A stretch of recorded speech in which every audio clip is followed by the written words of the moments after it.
محمد رسول الله عليه صلاة الله وآله والأحبة لا إله إلا الله محمد رسول الله عليه صلاة الله وآله والأحبة.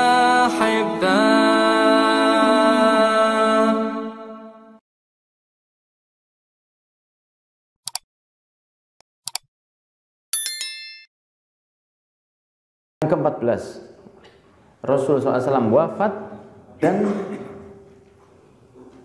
perisainya, tamengnya ya, itu tergadaikan di seorang Yahudi dengan 30 sok gandum. 30 sok gandum. Jadi sangat sedikit sekali. Tapi bukan berarti Rasulullah wafat punya utang ya. Bukan berarti Rasul wafat punya hutang, tidak. Rasul menggadaikan itu maksudnya begini, saya gadaikan, misalnya saya gadaikan tas saya ini, saya gadaikan, itu gadai yang boleh, yang menyelesaikan masalah tanpa masalah. Jadi ya, diberikan, saya gadaikan tas ini untuk saya pinjam 100.000 rupiah, itu digadaikan, ditaruh, nah, begitu, di sebagai jaminan, kalau saya tidak bayar kamu ambil ini. Dan nilainya di atasnya rohon ya, bahasanya kalau bahasa fikihnya rohon, gadai. Boleh gadai itu. Tapi tidak boleh beranak karena dia tidak menikah. Sesuatu yang lahir tanpa pernikahan maka haram.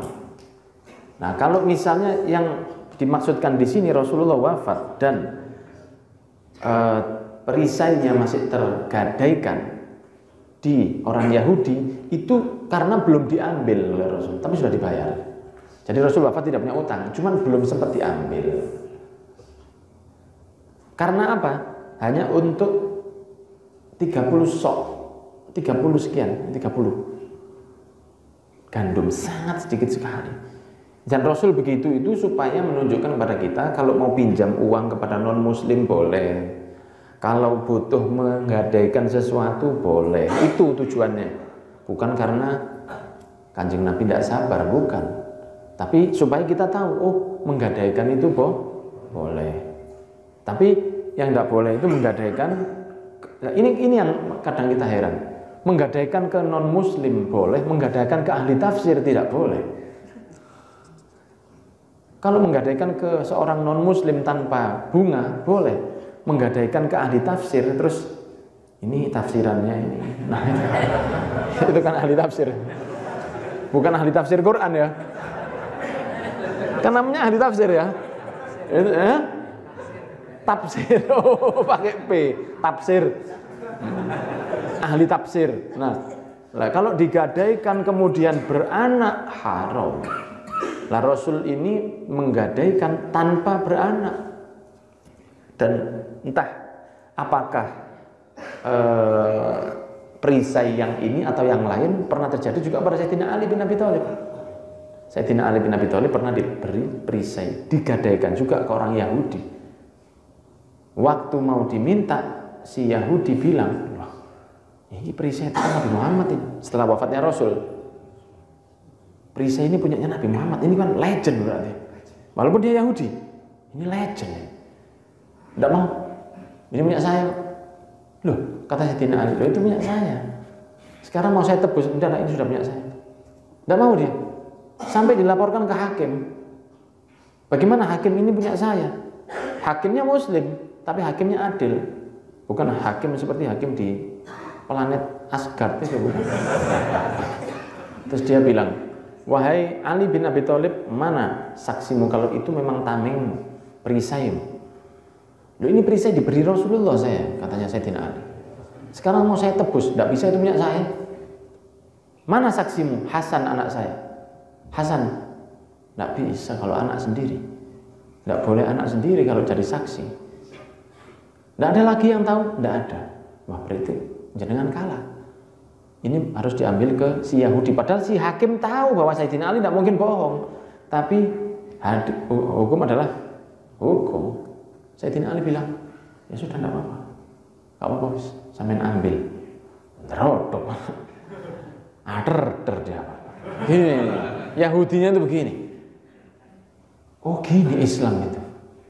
Waduh, bukan, saya kembalikan. Saya aja masuk ke Islam, amal ke Islam. Langsung masuk Islam. Loh kenapa sampean ketawa masuk Islam? Saya bohong, dia tidak maksa.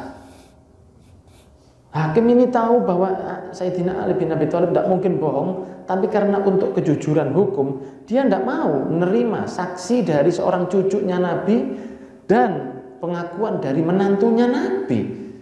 Wah, gak masuk akal Islam. Saya masuk Islam, ini Pak dibalik. Masuk Islam gara-gara jujur. Nah, itu dulu begitu. Mereka sering menggadaikan, tapi gadainya tanpa bunga.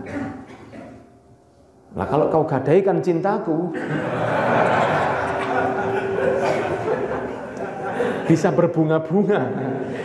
Itu. Jadi gadai itu apakah boleh? Boleh. Misalnya jenengan utang sama teman, Mas saya perlu duit karena saya itu begini.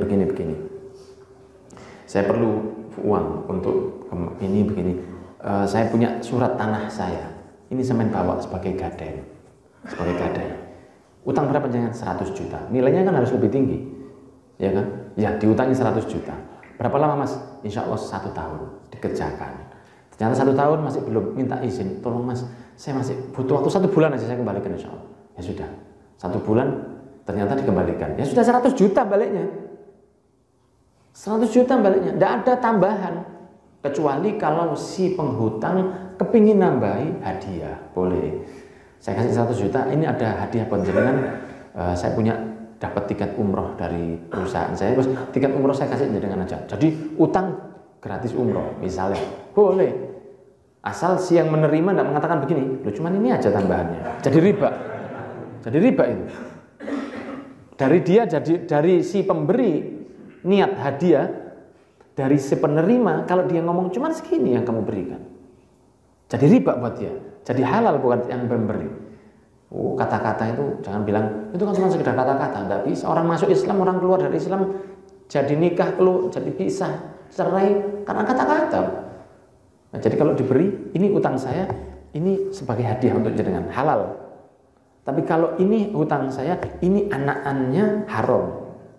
Ini utangnya, ini hadiahnya diterima oleh si penerima sambil mengatakan cuma ini aja kamu ngasih saya. Bagi yang memberi ini tetap hadiah, tapi bagi penerima ini jadi riba.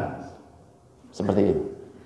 Dulu orang-orang saking takutnya sama riba, sampai dulu pernah seorang wali punya ngutangi orang.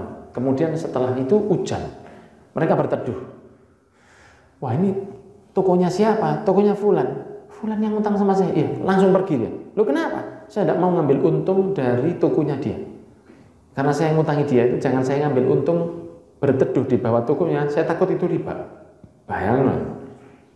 Saking takutnya itu begitu. Dulu ada Syekh Muhammad Ba'udun di Tarim. Jalan. Alimnya sudah gurunya mufti. Jalan beliau. Sederhana sekali bajunya itu tidak buka satu, imamahnya saonoi. Orang ini bukan Habib ya, tadi seorang masyayikh, tapi sangat dimuliakan di Tarim. Jalan. Santrinya kelihatan. Ya Syekh, antum kok jalan? Ayo tak antar. Ana mau pulang. Iya tak antar. Inti siapa? Ana Fulan bin Fulan. Ngaji di mana? Di Ahqaf kalau saya. Kuliah Ahqaf. Murid saya, ya tidak mau saya. Loh kenapa? Tidak, saya nanti takutnya riba. Ana ngajar lillahi ta'ala, ngambil manfaat dari ente. Takutnya riba saya. Riba ilmu. Oh no. Ya jadi wali Pak. Nah kalau saya, wah tak forsir sama saya. Tak forsir, tak peres keringet arek-arek ini. Nah, beliau tidak mau. Diantar tidak mau. Saya takut riba ini. Itu orang sing hati-hatinya begitu. Ya, kalau menggadaikan itu boleh. Gadai itu boleh. Asal tidak beranak. Yang sudah hutang kalau datang bayar lebih baik diberi hadiah. Yang menerima jangan ngomong lu kok cuman segini. Ya hati-hati deh. Jadi kalau utang itu jangan bayarnya itu bayar dok. Karena uang itu mata uang itu menurun. Lain dengan uang utang dinar. Dinar itu emas. Lah kalau emas itu dibayar emas kan naik. Misalnya 1 gram utangnya 5 tahun yang lalu 5 gram sekarang naik. Lah kalau uang ngudun. Ayo. Jenengan dulu beli listrik token di rumah jenengan 50.000, sekarang nggak bisa 50.000. Karena malam-malam tuh naik Pak listrik itu. Kan mungkin yang banyak baca hasbunallah wa ni'mal wakil. Begitu. Anda mungkin 5 tahun yang lalu 50.000 buat listrik Anda cukup untuk seminggu misalnya, sekarang nggak bisa. Berarti kan uang itu menurun, kertas itu nilainya menurun. Kalau emas tidak mungkin turun, dia naik dia. Orang utang 10 tahun, utang emas, balik dengan jumlah yang sama, utang 1 gram, balik 1 gram. Tapi 10 tahun yang lalu, untung dia. Tidak ditambah ya, untung enggak? 10 gram yang 10 tahun yang lalu lain dengan 10 gram yang 2000. Itu orang kalau makanya kalau seandainya manusia ini masih nurut sama Rasul, tidak akan rusak karena uang kertas itu bukan sunnah Rasul dia. Nah, makanya Rasul bilang apa? Di akhir zaman orang yang cerdas adalah mereka yang punya yang putih dan kuning. Maksudnya orang yang punya banyak perak atau emas. Ya, kalau belum bisa punya emas ya paling enggak ya iwak emas. La ilaha illallah Muhammadun Rasulullah alaihi salatullah wa alihi wal ahibba. La ilaha illallah Muhammadun Rasulullah alaihi salatullah wa alihi wal ahibba.